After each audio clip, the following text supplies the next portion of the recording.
We are starting the next session. The next session that is going to be more on environmental issues and a gender perspective. And now we have the honor of having Annica Kronsell, who is a professor in environmental studies, I think. Social studies. Environmental Social Studies, School of Global Studies. But she's also part of, or has been part of the board of GADI, and she works with us. We are very proud of having her. And also, I wanted to say that I have met Annica many years ago when we were working on international relations and feminism.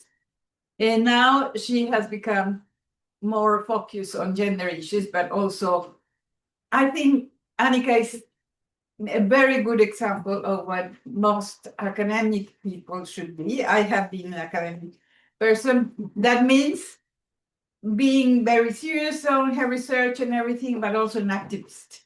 And I think that many gender specialists in academia are very good in what they're doing, but they are not so much in the activity. And that's something that should be improved. So thank you very much, Annica, and you should present the people working with you. Yes, thank you. Thank you for asking me, or actually I asked myself to be part of this session. I'm introducing the topic, and actually I'm talking a little bit about this subject, that I feel like we have a group of researchers that are now working on this topic. So I want to introduce that. And then I want to introduce the people that will present later after me. But I also want to say there was a change in the program because my colleague from Malmö University, Gunhild Magnusdotter, unfortunately is sick. So I decided to make my presentation slightly longer, not to say what she was supposed to say, but rather to talk about what I'm doing right now in terms of research on this topic, which I thought maybe would interest you. So I will begin my presentation by talking about the first slide. Can you is it on? Can I make it?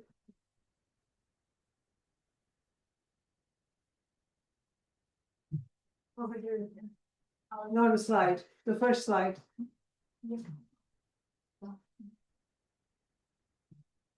Okay, it's not coming. Oh, it's coming.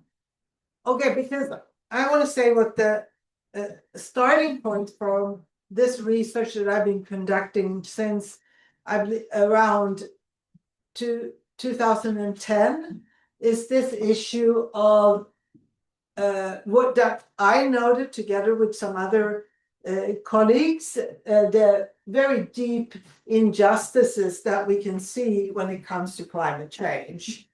These are injustices in relationship to the responsibility for creating the problem.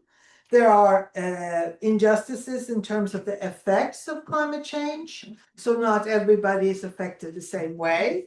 There are injustices regarding the resources needed and available to make the necessary adaptations to climate change. There are injustices when it comes to knowledge about climate change and knowledge about the actions that we need to take. There are also deep injustices in the representation in political and economic decisions related to climate change. And the last issue here about representation, I will come back to that one particularly. But all these issues we found were related or are related to class, gender, age, place, race, ethnicity, able-bodiedness, etc., etc.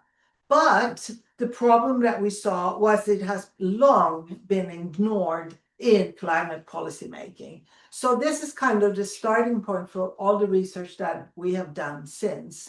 But so when we started, and when I say we here, was Anna Kaiser, a former colleague, and then Gunhildur, who was supposed to be here.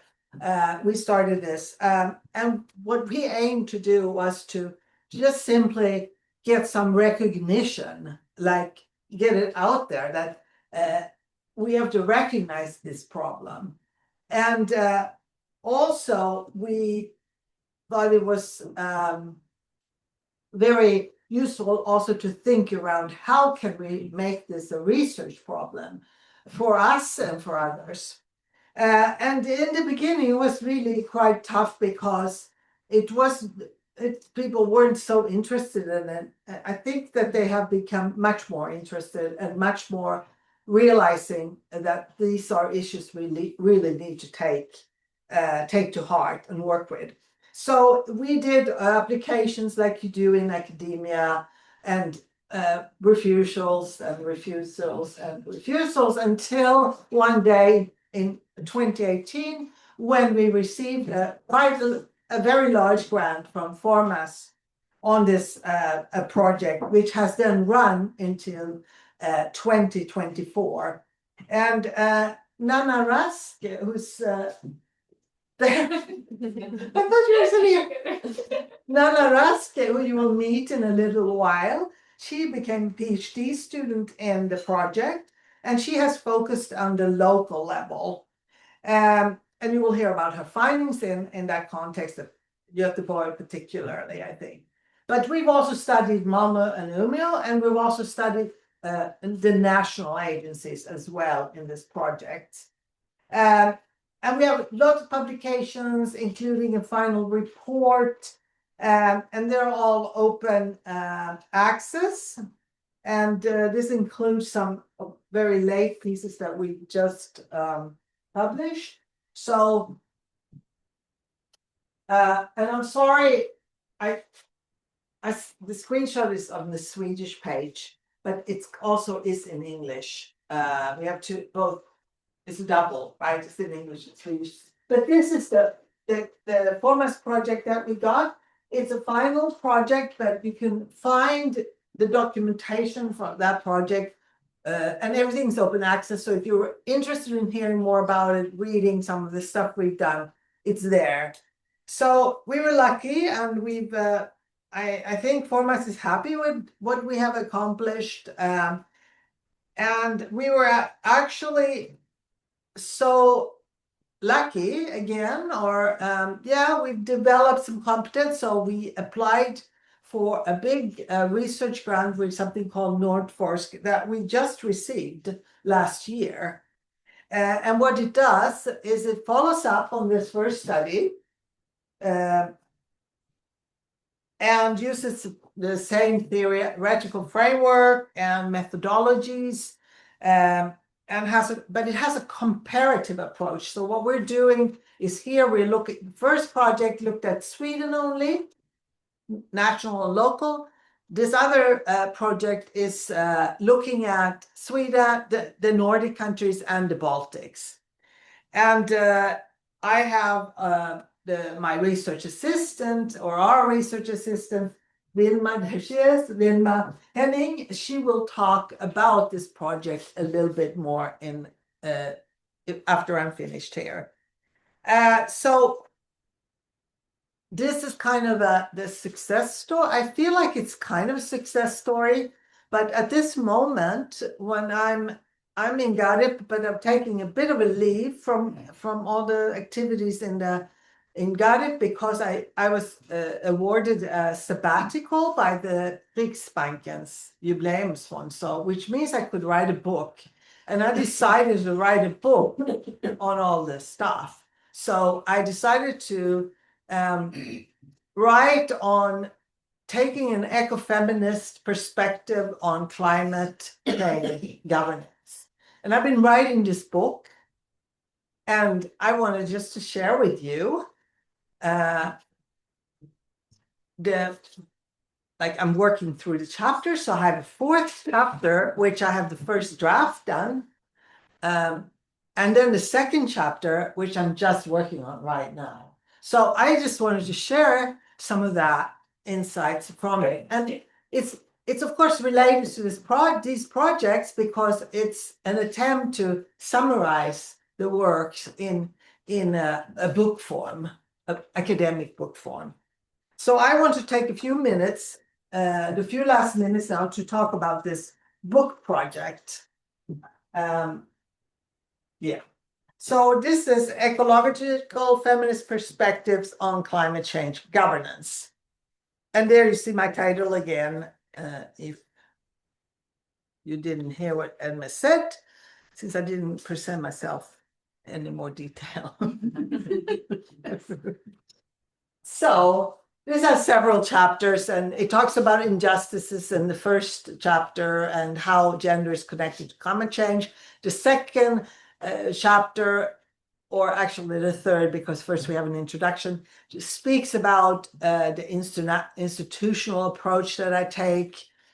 And the fourth chapter is the chapter on ecological modernization, which is on this page here, yeah.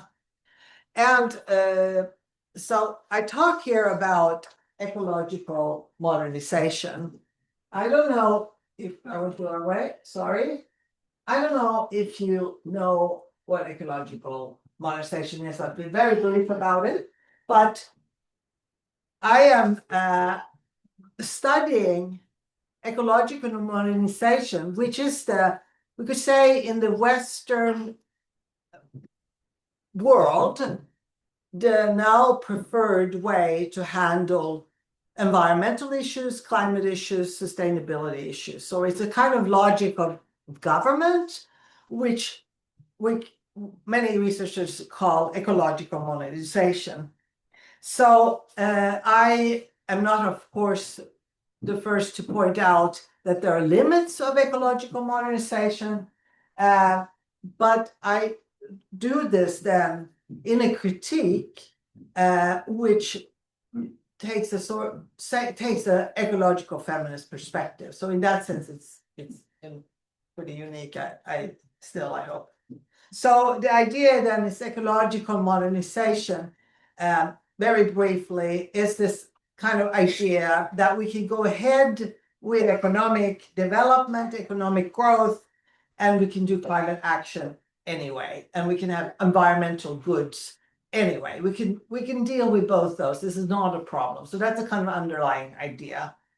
And I then look at Sweden as a case. I think it's interesting because I have other cases too, but Sweden is a case because it's always considered a forerunner, right? Very good performer on climate issues, environmental issues in the EU context and globally too.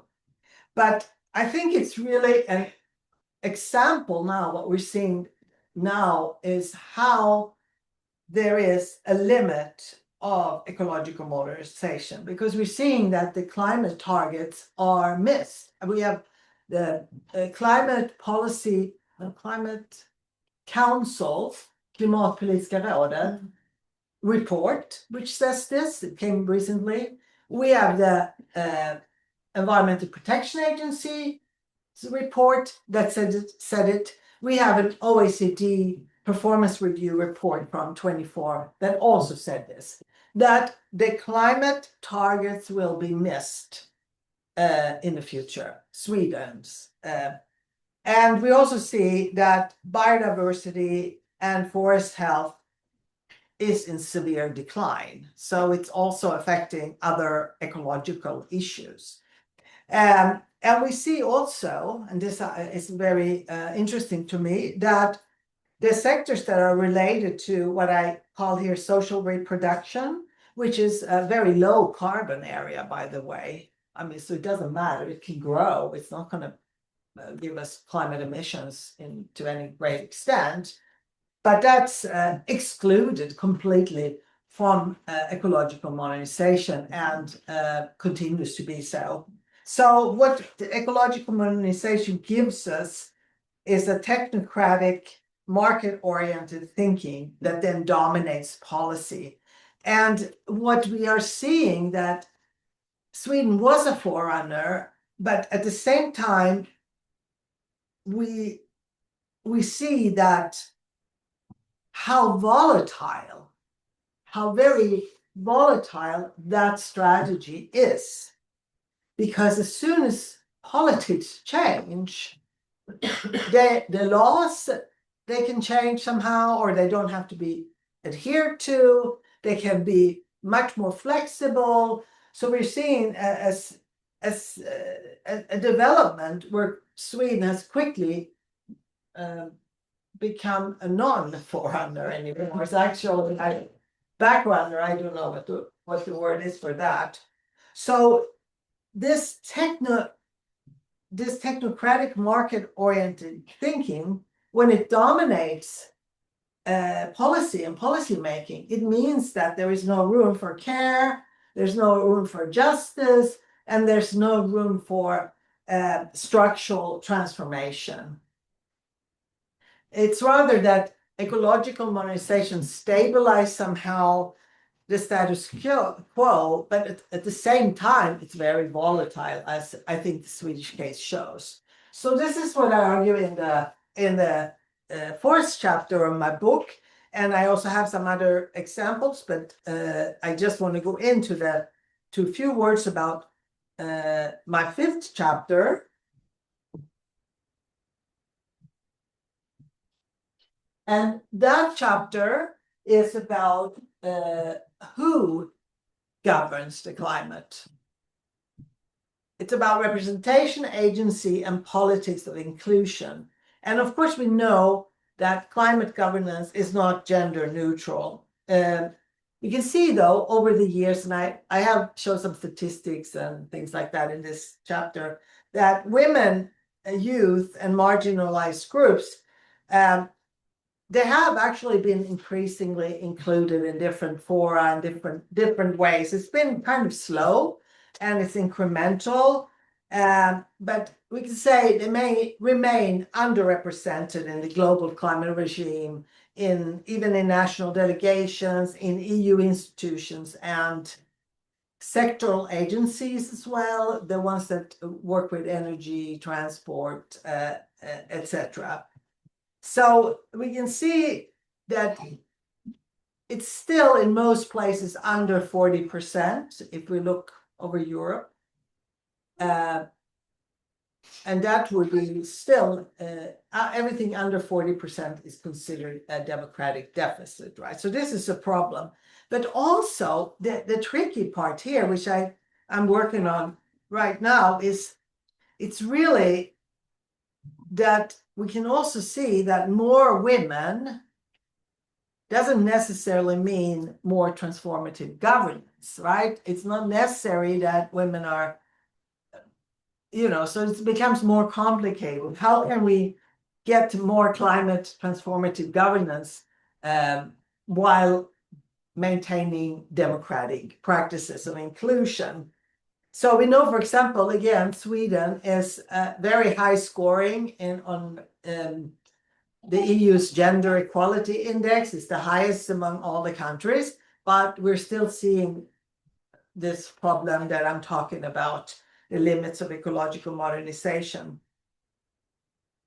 And so I talked there about governance rationalities to show that it's also about knowledge. It's also about epistemic privilege. Who gets to talk? Yes, but it's not only the person with different kinds of identities, but it's also what kind of knowledge is allowed to come in to play a role in the policymaking situation. So I look at this from the perspective of governance rationalities. And I will conclude this chapter by arguing that there is a need to rethink agency, which is an agency is more based on feminist ecological citizenships, which then calls for a broader recognition that's rooted in lived experience, more like standpoint theory. But it also needs to be accountable for not only current generations across the globe with solidarity, but also for future generations. And this is very difficult in politics.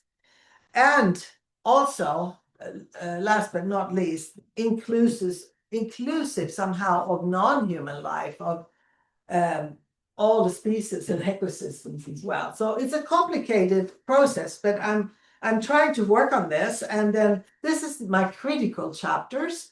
Then I will come up and maybe come back here and speak about it in a while, perhaps. Is my two final chapters which will then offer the alternative and presenting some alternatives where I will discuss eco-care ethics and empathic governance rationality. That's like what kind of policy processes, what kind of thinking needs to be embedded in the governance processes. That's the one chapter. And then I want to come back to the state because I do argue for possibility of having a green, caring state, welfare state. So I will talk in the final chapter about an inclusive green welfare state and what that can look like and what kind of politics and policy that would entail. So I'm very excited about this whole project that we've done and that it's come to this far. I'm very excited about my book, but now I'm extremely excited about hearing what Wilma has to say, because she will tell us about this new exciting project that we have. Yeah. Well, thank you. Is hers coming or?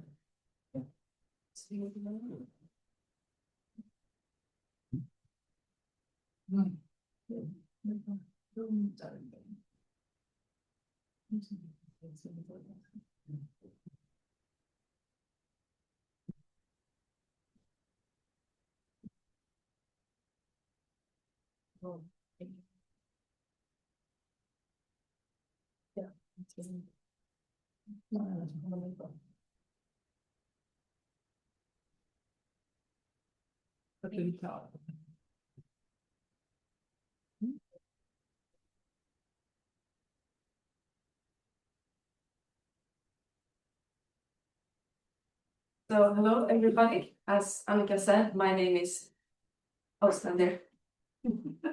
Because it's filmed. Right, yeah. Many things to hold in my hands, but that's totally fine.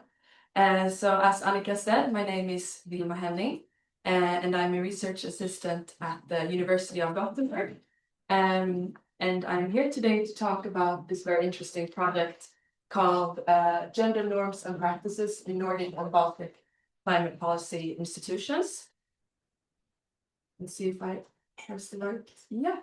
So we are a research consortium that consists of 12 senior and junior researchers from Åbo University in Finland, University of Gothenburg, Malmö University, University of Iceland, and Vytautas Magnus University in Lithuania. And here in this picture you can see some of us, but it's not the full group. So I'm going to start off by just talking a little bit about the background to the project and some previous research and I guess the starting point of the project. So as Annica was just saying, climate change impacts all parts of society, but there are many effects that are gender specific, which means that depending on one's gender, one would experience the impacts and effects of climate change differently. But also that resources and measures to, I guess you could say, tackle climate change will be distributed differently as well. So both benefits and impacts, you could say, will be distributed differently depending on one's gender. And while it is by now widely known that gender-aware policymaking is necessary for an equal and just climate transition, this knowledge has yet to be fully implemented into climate policy. So despite the very critical role of gender perspectives in climate transitions, existing climate policies often lack this gender sensitivity. And what we mean when we say gender-aware gender sensitivity in this context is climate policy making that would fully integrate a gender perspective. So as I said, our research, or this research project, or as Annica said, is built on previous research that has been done in the same field. And previous research show us that even though the Nordic countries are well known for their very progressive gender equality profile, they have been quite slow to recognize the link between gender and climate change, as also Annica was just saying.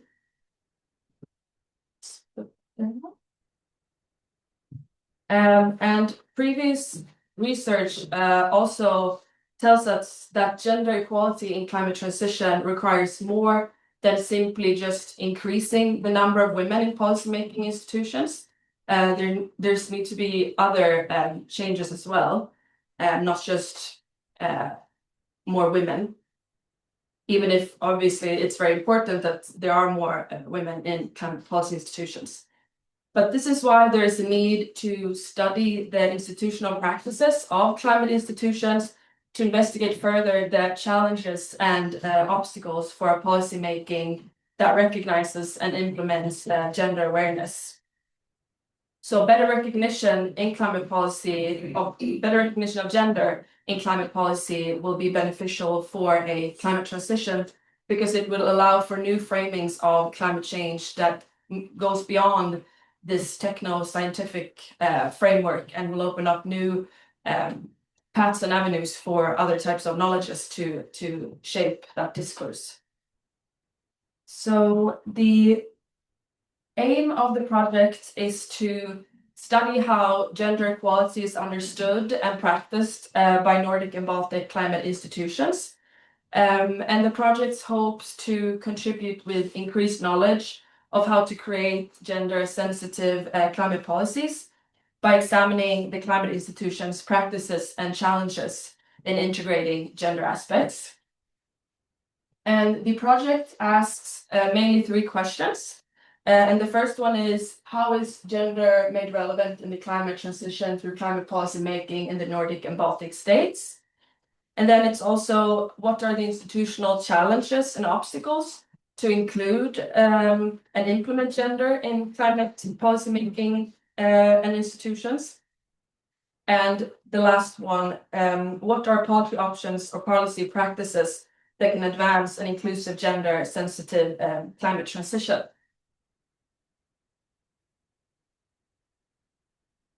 So I'm going to move on now to talk a little bit about the research methods of this project.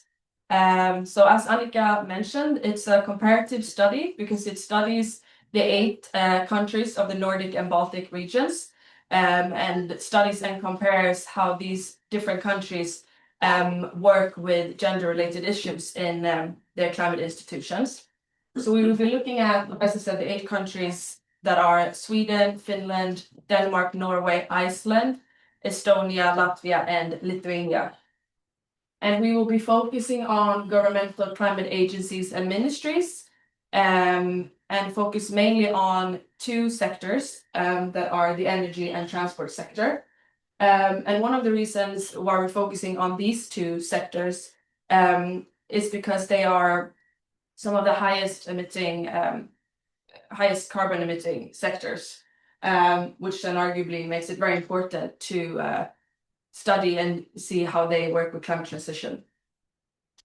And the project applies mixed methods of mapping, critical policy analysis, surveys, and semi-structured interviews.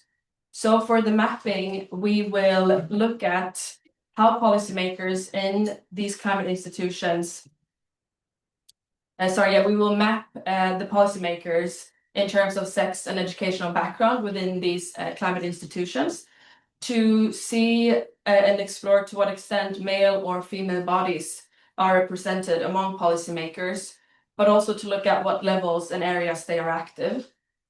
And for the critical policy analysis, we will be collecting key strategic documents and try to unpack the way gender norms are understood in these key policy texts. And then we will also be conducting surveys across the 8 countries to explore further the attitudes of policymakers within these climate institutions, and to look at their, you could say, attitudes and behaviors towards climate transition in relation to gender. And then the last method here is the semi-structured interviews that we will be also conducting with civil servants of these climate institutions. And hopefully this will add the relational and practice dimension of the policymaking process and help identify challenges that these policymakers face when trying to adopt a more gender-aware mindset. So I will talk a little bit more now about the mapping, because the mapping is the first step of this project, and we're quite early on in the project, so we have only come to the mapping. So we only have some results from the mapping, which I will talk a little bit more about later.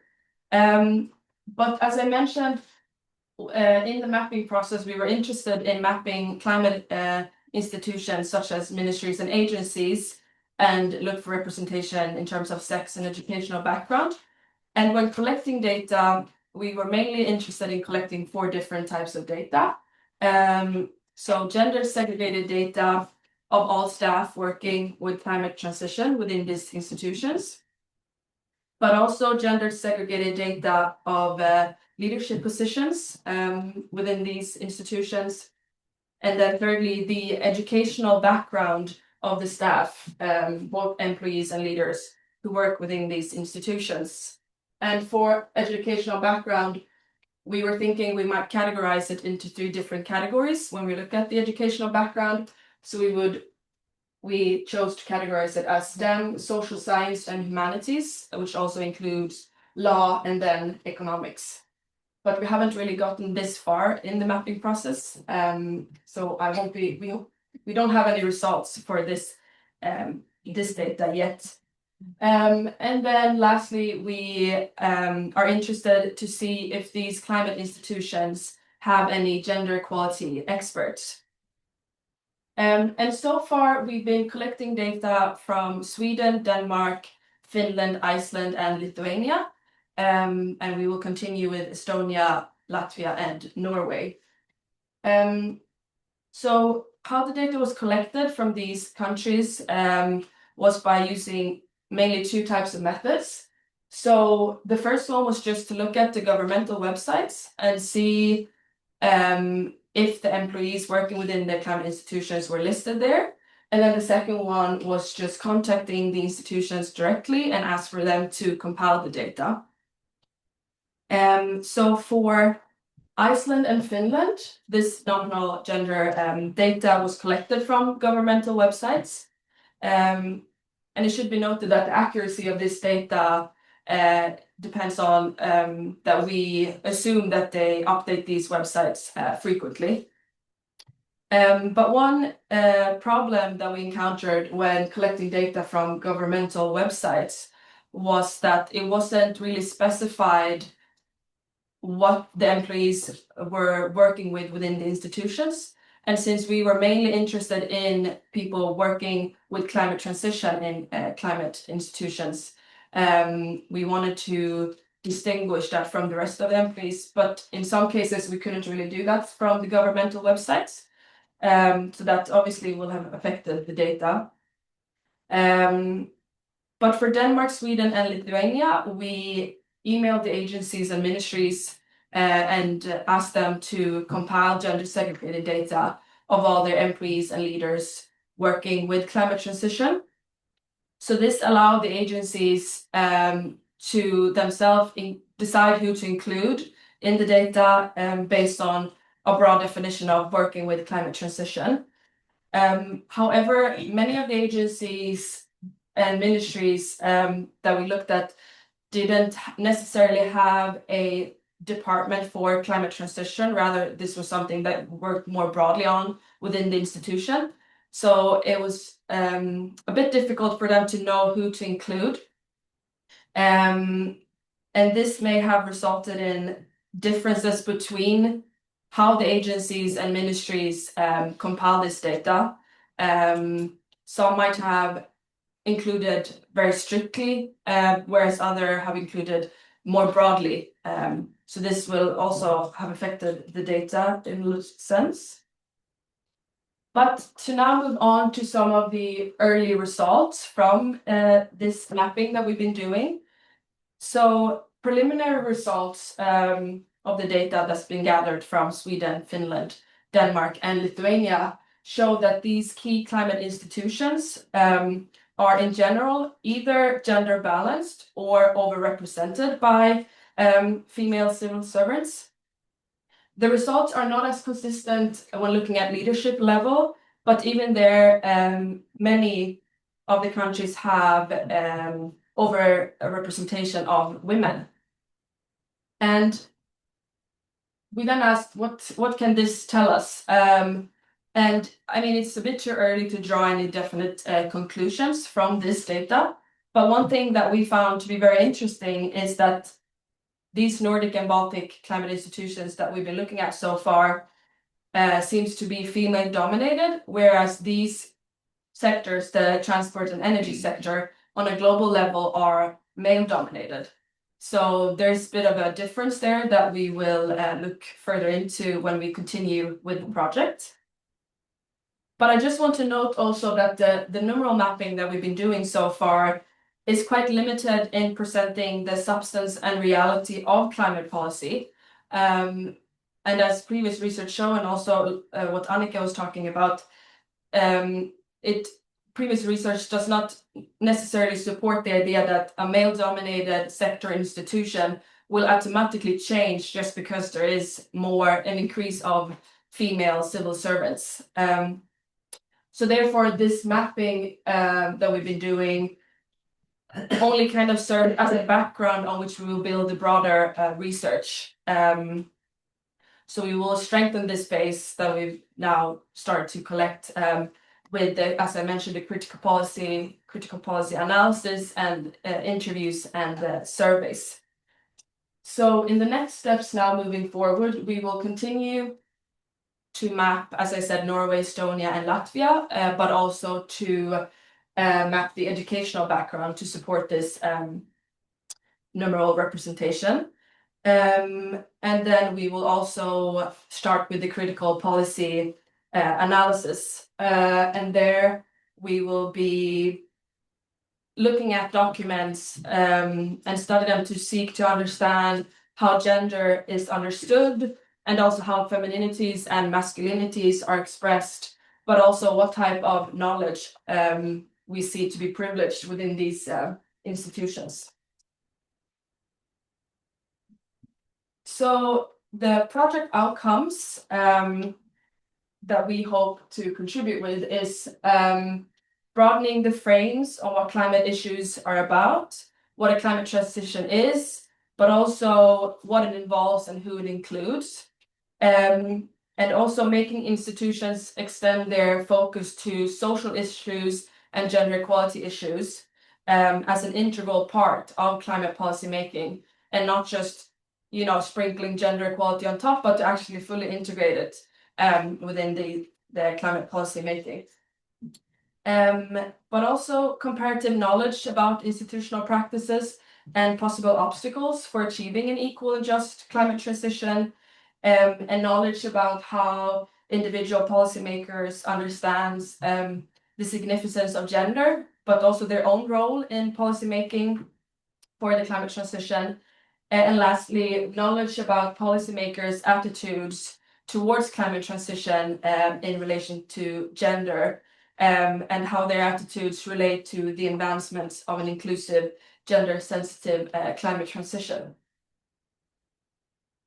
So I want to end by just briefly mentioning some of the outputs and how we will kind of communicate our results from this project.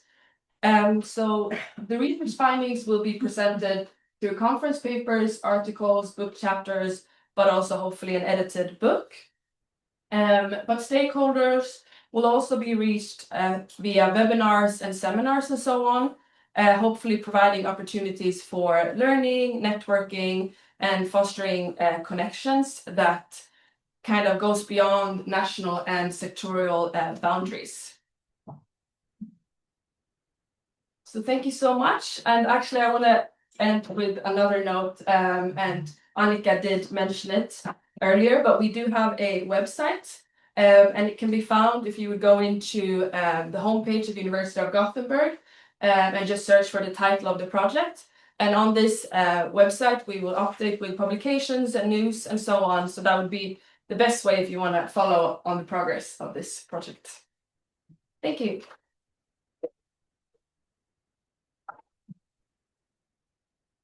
We allowed for some questions? Can we allow Yeah, for a few questions? and maybe you can help me answer some that I can't answer. Yeah.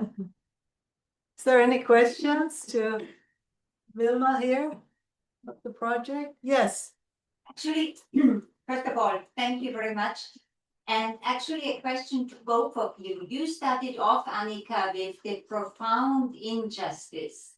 And so I wonder when conceptualizing the project, whether it's enough to talk about gender perspectives or gender aware.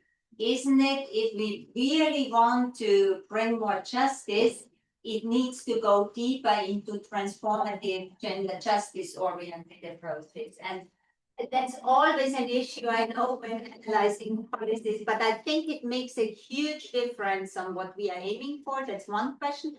And actually, the second one, I wonder, also inspired by what you said, Annica, whether it's not about the mapping and also mapping the access, namely how participatory is, or not even called participatory, but whose interests are represented in climate institutions, like we know business, big corporations, also financial institutions, because they have a huge stake in kind of how climate policies are shaped. They have easy access normally. But what about civil society, climate groups, and especially feminist groups? I think that would make a very interesting addition to what you're doing, especially when you're saying it's so limited, we don't really get out much if there's more women or something. So just to have this question of who has a voice and who doesn't, because I think that's crucial when we think about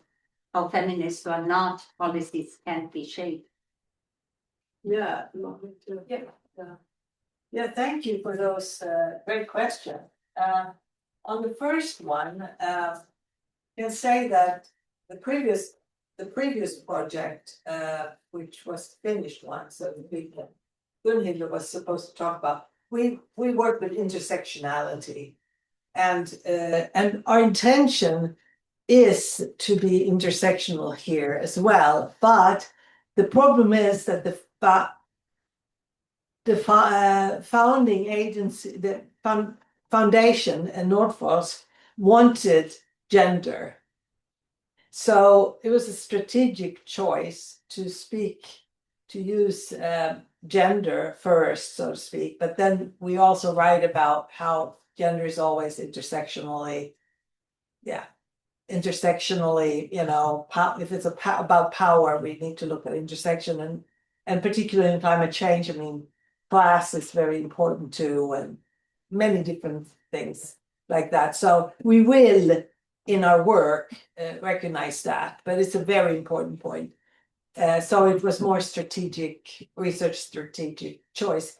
The second point, however, I think it's a very interesting comment about inclusion. I think maybe this is something we can add and remember to add when we do interviews, or perhaps when we do more closer studies to see actually who they talk to. I mean, that's something maybe we can also have in the surveys, because I have done a previous project where we asked this question: who are the most important people, or groups that you speak to. And that was very interesting. In the Swedish, this was about Sweden, climate policy, and it was very the economic interest. So we've even written a paper on that. So I think thank you for reminding me about that. We need to have that question as well. So that will tell us something. And it might also be different from the different countries. So that could be interesting. Yeah. And any other question? Yes. Yeah, and Matt. I was reflecting when you started and got to say about the vulnerability of ecological policies, environmental policies, because I was making a parallel to this feminist foreign policy, which are extremely vulnerable to political changes, to political changes in government, in policies, etc., etc. And then you have the other thing, which is the dominant discourse. And the dominant, as you say, it's very technological. Yeah. It's extremely technological, as in many things.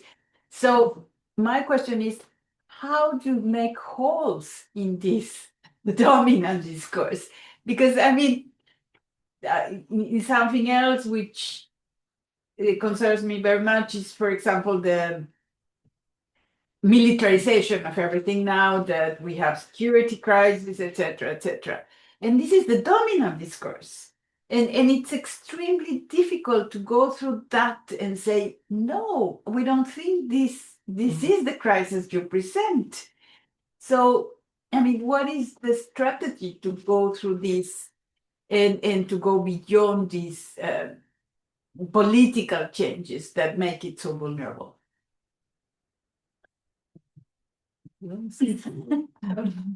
Hello? Yeah, I think that's a very difficult, it's kind of an activist question, isn't it? I think it is, I would say from feminist perspective that the first step is consciousness raising. So I think that we need to show that we need to show what's not visible. So we need to show the dominant discourse. I think that's an important step to take, to show how it works, the mechanisms of it. Because if you don't know how the dominant discourse works and where the soft spots or hard spots are, then you cannot come with a critique or change it. So that's kind of, I think that's my answer to it. But I mean, it is very difficult because in the Swedish context, we're seeing these problems of not being able to reach the objectives, which there's not even an aspiration anymore to be a forerunner. That's also collapsed completely. But we do have a climate law, right? So regulation.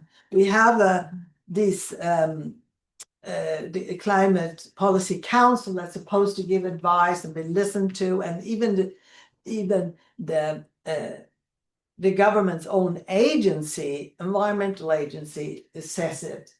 But then, like, why does it not happen, right? So I think it's a very challenging. You're putting a point. You're pointing to a very difficult issue, but I think consciousness raising about it, writing about it, studying it, doing research, and just telling this is the situation can open up for different spots that are, we can. I mean, there's always what I have to think about some saying, but there's always a crack, right, in everything where the light comes in. Isn't that Leonard Cohen? Right. So you have to look for the crack somehow, and that's where we can maybe resist. So that would be I don't know if you want to add something. I think you said it well. Okay. I wanted to ask you about something. When you found in your analysis of this data that there was overrepresentation would probably be plus 60, right? %. Were you surprised? Aren't you surprised by that data? Yeah, in a sense. In a sense, because if we compare it to the study that you and Gunhildur did, I think it was 2015. But then you looked at Sweden, Denmark, and Norway, I think it was. It was quite a big difference. But that was also now 10 years ago. So in a way, it was surprising, but also in 10 years, you would at least hope that there would be a change, which is what it was. So, yeah. Were you surprised? I was when you heard it? surprised, yeah, because I was reading, they wrote they're writing a policy. What would you A call it? research brief. A research brief, Yeah. so I was commenting on it, so, Mm. yeah, I was surprised at that.